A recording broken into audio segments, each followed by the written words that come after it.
একটা নির্বাচন হয়েছে, ফলাফল আমরা মেনে নিয়েছি, খুশি হয়ে হোক অখুশি হয়ে হোক, আমরা ওই কালচারে যেতে চাইনি যে আমরা এই ফলাফল মানি না, কারচুপি হয়েছে, এই ফলাফল বাতিল করতে হবে না, আমরা এই দাবি তুলিনি।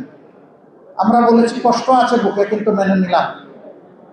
আমরা গঠনমূলক বিরোধী দল হিসাবে দায়িত্ব পালন করতে চাই, কিন্তু আমরা অনুগত বিরোধী দল হব না। অনুগত বিরোধী দলের রূপ বাংলাদেশ বহুবার দেখেছে। তারা জনগণের রাইটের পক্ষে কথা বলে নাই, তারা এস্টাবলিশমেন্টকে অন্ধভাবে সহযোগিতা করেছে। আমাদের পলিসি ক্লিয়ার, তাআওয়ানু আলাল বিররি ওয়াত তাকওয়া ওয়ালা তাআওয়ানু আলাল ইসমি ওয়াল উদওয়ান। ভালো কাজে সব কিছু দিয়ে সমর্থন করব, মন্দ কিছু হলে আমরা প্রতিবাদ করব, প্রয়োজনে আমরা রুখে দেব ইনশাআল্লাহ। তাহলে সরকারি দল বিরোধী দল সবাই মিলে একটা সুন্দর দেশ আমরা করতে পারব। বিরোধী দলের জায়গা থেকে যদি শুধু বিরোধিতা করি, অন্ধ বিরোধিতা, দেশ ধ্বংসের দ্বার প্রান্তে চলে যাবে। আবার সরকারি দল যদি বিরোধী দলকে দমনের নীতি অতীতের মতো অনুসরণ করে, তাহলে দেশ যাবে রসাতলে, ক্ষতিগ্রস্ত হবে দেশবাসী। এখানে সবচেয়ে বড় দায়িত্ব পালন করতে হবে সরকারি দলকে।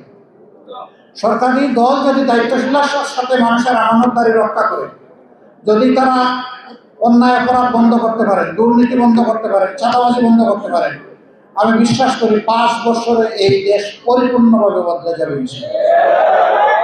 কিন্তু এই জায়গাগুলোতে যদি ব্যর্থ হন, সামাজিক ন্যায় বিচার যদি কায়েম করতে ব্যর্থ হন, তাহলে এর মাসুল শুধু সরকারি দল দেবে না, এর দ্বারা ক্ষতিগ্রস্ত হবে 18 কোটি মানুষ।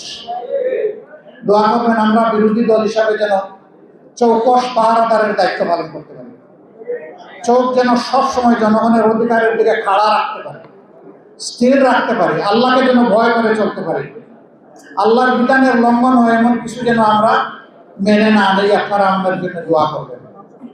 মানুষের শান্তি আমাদের শান্তি, মানুষের কল্যাণ আমাদের কল্যাণ।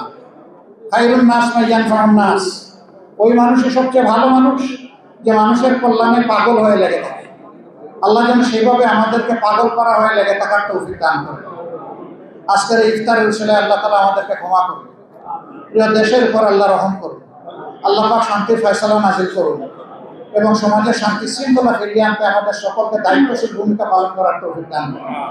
আমার জন্য দোয়া করবেন। আমার জীবনে আমি কখনো যে জায়গায় বসে সংসদ অধিবেশন হয়, এমপি সাহেবরা যেখানে বসেন, সেই জায়গাটা এখনো আমার দেখার সুযোগ হয়নি। আল্লাহ যদি আমাকে হায়াত দেন, বাঁচায় রাখেন, তাহলে এই 12 তারিখ দেখার সুযোগ হবে আমার। কাজেই পার্লামেন্টের জন্য আমি একজন শিশু। আল্লাহ যেন এই শিশুটাকে আপনাদের দোয়ার বরকতে সাহায্য করেন, খালেস হন। আমি যেন জাতির পাহারাদারের দায়িত্ব পালন করতে পারি, আমি যেন ন্যায়সঙ্গত ভূমিকা পালন করতে পারি, আমি যেন নেপোটিজমের মধ্যে থাকতে পারি, আমি যেন আমার মানবিক চাহিদাকে পিছনে রেখে জনগণের চাহিদাকে প্রাধান্য দিতে পারি। আল্লাহ সেই তৌফিক যেন আমাকে দান করেন। সুবহানাকাল্লাহুম্মা ওয়া বিহামদিকা আশহাদু আল্লা ইলাহা ইল্লা আনতা আস্তাগফিরুকা ওয়া আতুবু ইলাইক। আসসালামু আলাইকুম ওয়া রাহমাতুল্লাহি ওয়া বারাকাতুহু।